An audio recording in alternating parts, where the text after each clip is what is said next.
तर आपल्याकडून फी घेत नाही आणि दुसरं काही ते घेणार नाही.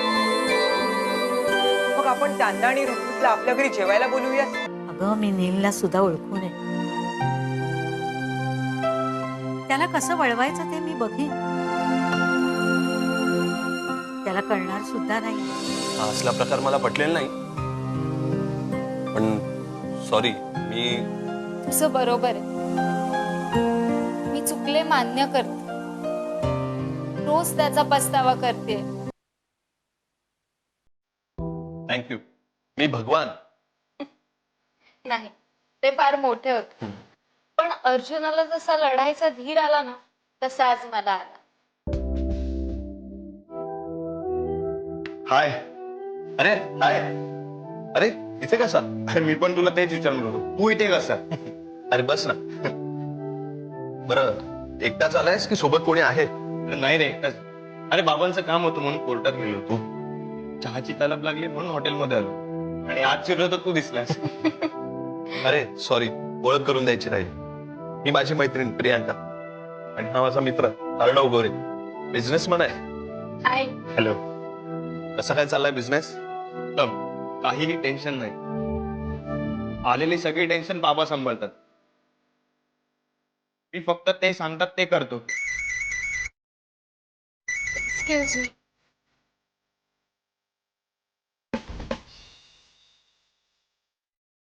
हॅलो. हा हा ठीक आहे, मी 7 वाजेपर्यंत पोहोचते. ओके. कोण ग? हॉस्टेलमधून फोन होता. काही विशेष नाही, मॅडमनी मीटिंग ठेवली आहे ते सांगायला फोन केला होता. तुम्ही हॉस्टेलमध्ये राहता? कोणत्या? महिला संरक्षण संघटनेच्या हॉस्टेलमध्ये. म्हणजे आत्ताच काही दिवसांपूर्वी तिकडे राहायला गेली. तुम्ही मुंबईच्या नाहीत का? आई वडील बाहेर असतात का? नाही नाही, ती मुंबईचीच आहे आणि आई वडीलही मुंबईतच राहतात. पण तिला स्वावलंबी व्हायचंय म्हणून आई वडिलांपासून लांब राहते. घरापासून लांब राहिलं तरच स्वावलंबी होता येतं, बरोबर ना? म्हणून हॉस्टेलवर राहते. एक वेगळा अनुभव घ्यायचा आहे तिला. पार्ट टाइम जॉबही करते. आणि कॉलेज? जॉब सांभाळून कॉलेज करते. हो, मला स्वतःच्या पायावर उभं राहायचंय. जगाचे अनुभव घ्यायचे. घरापासून दूर राहिले तरच हे शक्य आहे. स्वावलंबनाचा विचार चांगला. जॉब करून कॉलेज जमेल, पण अभ्यासाचं काय? तीच तर तारेवरची कसरत आहे. बघू काय होतं ते. सॉरी, पण एक अनुभव सांगतो. माझ्या कॉलेजमध्ये एक मुलगी होती. मध्ये काही महिने आमचा कॉन्टॅक्ट नव्हता. परवाच एका कार्यक्रमात भेटली. तिचे आई वडील कोल्हापूरलाच, ती इथे एकटीच राहते. नोकरी करते. तिलाही असंच स्वावलंबी राहायचंय. घरचं चांगलंय, पण स्वतः कमवून एकटं राहायचंय. तिचं ना एका मुलावर प्रेम होतं.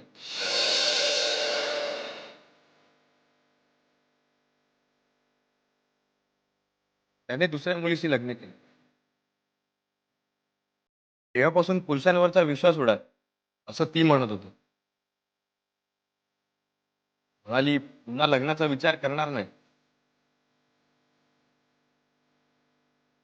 हल्ली मुली अशा बोल्ड स्टेप घ्यायला लागल्या.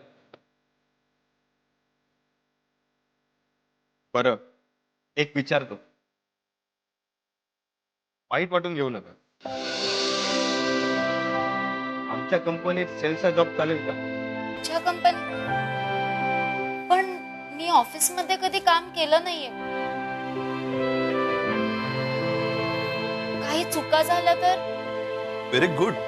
अगं खरंच खूप चांगली ऑफर आहे. आणि अगं चुका का होतील?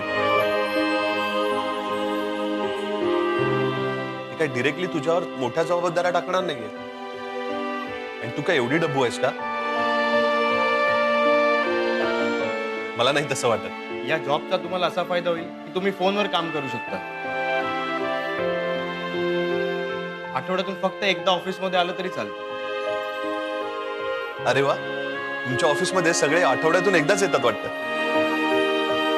सगळे नाही रे, फक्त सेल्समध्ये काम करणारे काही जण. मी विचार करते, पण जरा स्पष्ट विचारते. म्हणजे मी माझा हा चालू जॉब सोडून तुमच्या कंपनीत येईन तेव्हा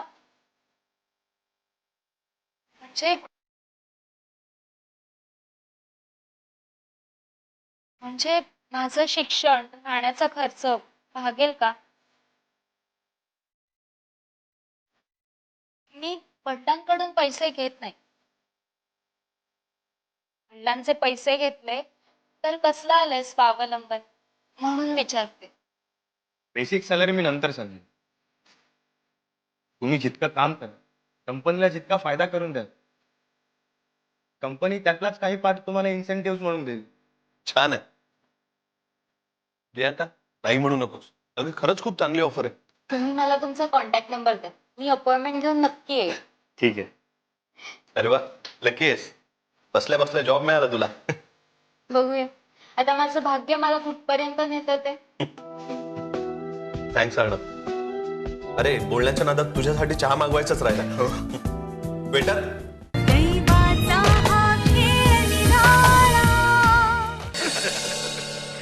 अरे यार नील, खरंच लकी आहेस यार तू. म्हणजे एवढं चांगलं जेवण रोज तुला खायला मिळतं. रोज मिळालं ना मग त्याची ती चव राहत नाही ज्याने तृप्ती होते. नीलला विचार, बघितलंस ना किती कमी जेवला ते. आजी, अरे यार पण खरंच असलं जेवण रोज मिळालं ना, मस्त आडवा हात मारायचा, कसलाच विचार करायचा नाही. बरं बाबा, आजीकडून आणि जया काकूकडून जेवणाच्या काहीतरी टिप्स घ्या. का? माझं जेवण नाही आवडत तुला? नाही नाही, मी तसं कुठे म्हणतोय. तुम्हीही जेवण चांगलंच करता, पण नाही नाही नाही नाही, तू ज्या पद्धतीनं हात मारत होतास ना त्यावरून लक्षात आलंय माझ्या. कसं आहे नाही, बाईच्या हाताला जी चव असते ना ती पुरुषाच्या हाताला नसते. तसं काही नाही हो. आताच मी म्हणाले ना की आपण रोज रोज जे खातो त्यात थोडीशी वेगळी चव असली की मग जेवण रुचकर लागतं. नाहीतर आज नावाजलेल्या शेफ मध्ये एखादी तरी बाई असती, आहेत ते सगळे पुरुषच.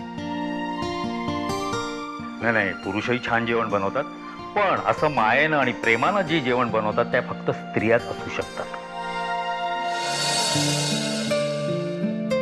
ऍग्री, एकदम ऍग्री. बाबांच्या मताशी मी एकदम सहमत आहे. ती उसळ, मुगाचं वरण आणि नंतर पुरणाची पोळी, हा हा हा, जेवणाचा वास अजूनही हाताला आहे. बाबा बघा, तुमच्या हातालाही येत असेल. माझ्या हाताला नाही वासायचा, माझ्या हाताला फक्त गोळ्या आणि औषधांचा वास येईल. काय ना, जया मॅडम थांबायला हव्या होत्या नाही? अहो हॉटेलमधनं अर्जंट फोन आला म्हणून, नाही तर. पण आजही हॉटेलमध्ये जाणार नव्हती ना? अर्जन्सी. हातातली कामं आणि मनातले बेत बाजूला सारून जी धाव घेतात ना त्याला अर्जन्सी म्हणतात. आमच्या घरात तर वर्षाचे 12ही महिने इमर्जन्सी असते. कोणाचाही कॉल आला की मला धडकी भरते. कधी कोणता कॉल येईल आणि सांगेल डॉक्टर इमर्जन्सी केस, सांगता येत नाही.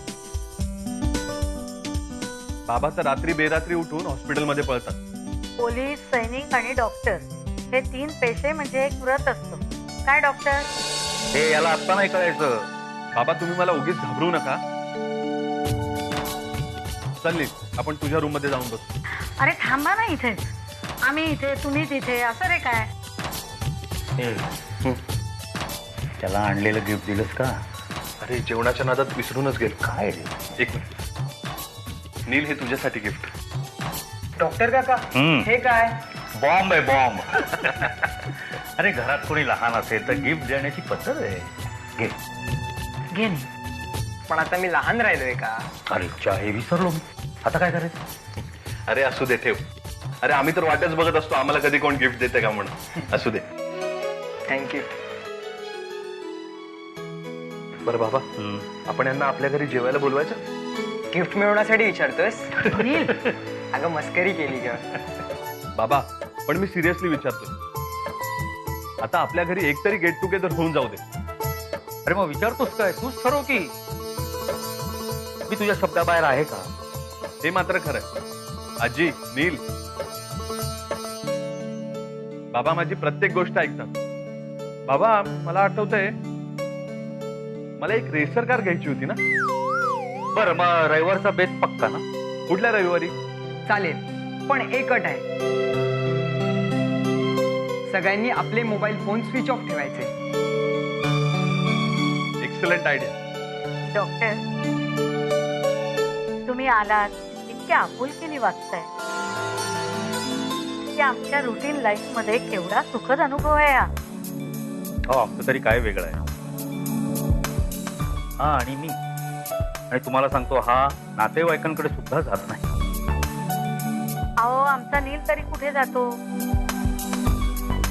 गेल्या वेळेस पहिल्यांदाच मित्रांबरोबर 4 दिवसासाठी कॅम्पला गेला होता. डॉक्टर काका, मी गेलो की माझी आई माझी आजी एकट्या पडतात. आणि मी गेलो की माझे बाबा एकटे पडतात.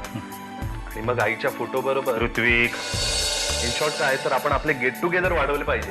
नक्की वाढवूयात. चला मग आता रविवारचा बेत पक्का? पक्का. एकदम पक्का. काय आजी? बघते, जयाला विचारून कळवते. आजी, अरे मस्करी केली रे.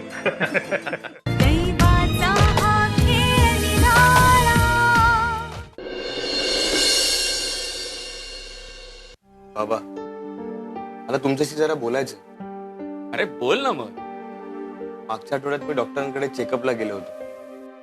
तिकडे मला त्यांचा मुलगा भेटला. ऋत्विक नाव आहे त्याचं. तोही डॉक्टर होता. मला माहितीच नव्हतं.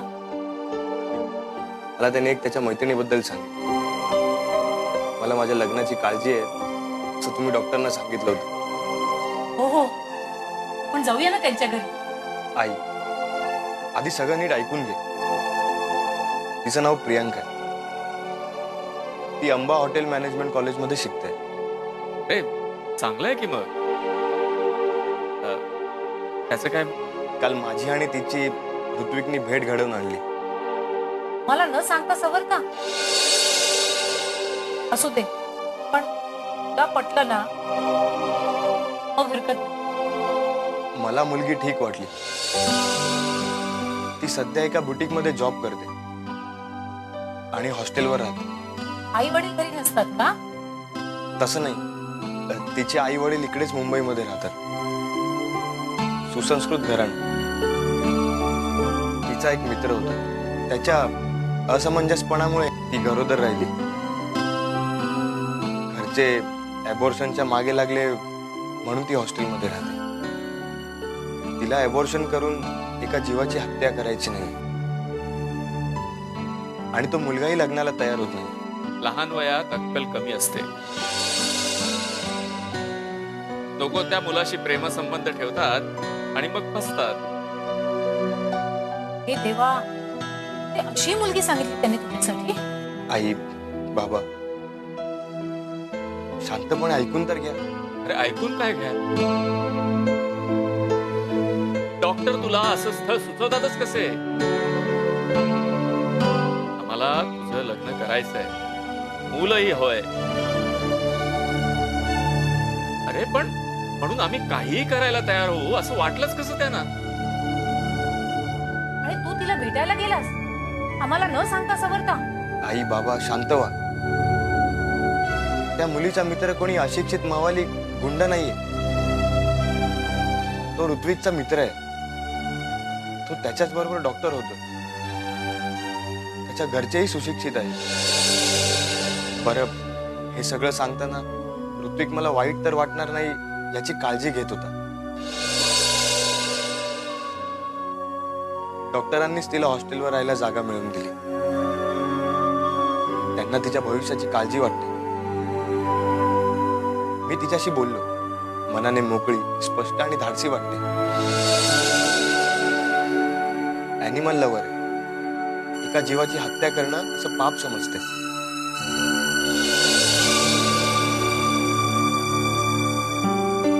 मला माहितीये तुमची रिॲक्शन काय होणार होती ती. मी ऋत्विकला बोललो, मला जर सगळं ठीक वाटलं तरच मी घरी सांगेन. यात डॉक्टर आणि ऋत्विकची काहीही चूक नाही. आपणच त्यांच्याकडे मदत मागायला गेलो.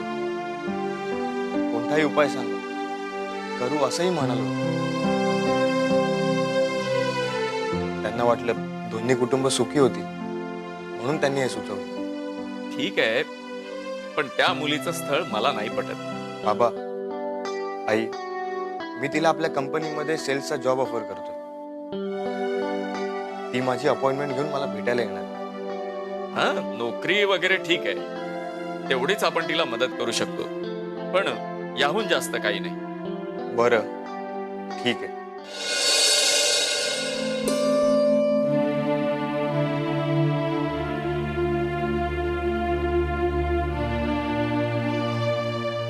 आई, तुम्ही अशा अचानक? घरी काही प्रॉब्लेम आहे? ठीक आहे ना सर? बसा, मी पाणी घेऊन येतो. नको नको, घरूनच आले मी. मुद्दामूनच आले आत्ता या वेळेला. डॉक्टर, मला माहिती आहे तुम्ही या वेळेला घरी असता आणि ऋत्विक कॉलेजला असतो. मला थोडं बोलायचंय तुमच्याशी. अहो, मग बोला ना. काय डॉक्टर, गेली 20 वर्ष जया नुसती राबते घरासाठी. हॉटेलचा बिझनेस वाढवण्यासाठी खूप कष्ट उपसले. त्यातून पुन्हा घर सांभाळायचं. पुन्हा कसली तक्रार नाही की कुरकुर नाही. तिचं जग म्हणजे मी आणि नील. हॉटेलमध्ये स्टाफशी कामापुरता जेवढा संबंध येतो ना, तेवढाच. तिसऱ्या माणसाशी कधी ओळख करून देखील घेतली नाही. नातेवाईकांपासून सुद्धा ती दूर राहिली. मित्रमैत्रिणी केले नाही. आणि तुम्ही तिच्या आयुष्यात आला. ती थोडी आनंदी, फ्रेश दिसू लागली. उत्साहानं काही करू लागली. चेहऱ्यावर तेज आलं. डॉक्टर, ही गोष्ट माझ्या लक्षात आली. खरं तर मीच तिला प्रोत्साहन दिलं. तुमच्याकडे ती आपलं मन मोकळं करू लागली. अडचणी सांगू लागली. पूर्वीपासून मला वाटायचं की तिला संसार सुख मिळावं. तसं काही कमी नाहीये. आता नील मोठा होईल, त्याचं लग्न होईल, सगळं काही चांगलं आहे बघा. पण त्याचबरोबर जयाला संसार सुख पण हवं ना. पण ती गोष्ट माझ्या मनातच राहून गेली होती. कारण जया दुसऱ्याशी ओळख करून घेणं तर सोडाच, पण बोलत देखील नव्हती. तुम्ही तिच्या आयुष्यात आलात आणि खुश झाली ती. मला तिचं मन कळलं. तिच्याकडून होकार दिसला. म्हणून एका मुलीची आई म्हणून तुमच्याकडे आले. म्हणजे मुलाकडे तुमचं मनोगत जाणून घ्यायचं म्हणून आले समजा. लग्न हे एक नाजूक बंधन असतं. त्यात कुठले गैरसमज नको म्हणून आले. तुम्ही आमच्याकडे बऱ्याच वेळा आलात. तेव्हा विचारू शकले असते मी. पण आपल्याकडे अशी पद्धत आहे की मुलीचे आई वडील मुलाकडे जाऊन स्थळ विचारतात. तुमच्याही बाजूने मला प्रतिसाद वाटला म्हणून मी हे धाडस केलं. त्या दिवशी नीलनं जो प्रकार केला त्यानंतर तुमचा विचार बदललाय का याचा अंदाज घेणं जरुरी होतं. नाही म्हणजे तुम्ही काळजी करू नका. नीलचं मन कसं वळवायचं ती जबाबदारी माझी. कंपनीला तुझ्यासारख्या मुलीचा अभिमान वाटेल. आणि तू जसा त्या 2 मित्रांचा उल्लेख केलास ना, तसं मलाही आजपासून मित्र समज. I am with you. जयाचा जीव तुझ्यात आहे रे. अरे एखादा पोपट पिंजऱ्यात अडकावा ना, तशी तुझी आई तुझ्यात अडकलीये. तू जर या लग्नाला हो म्हणालास तरच ती हे लग्न करेल. एका मुलीची आई स्थळ घेऊन तुमच्याकडे आली आहे असं समजा. तुमचा निर्णय ऐकायला मी 2 दिवसांनी पुन्हा येईन.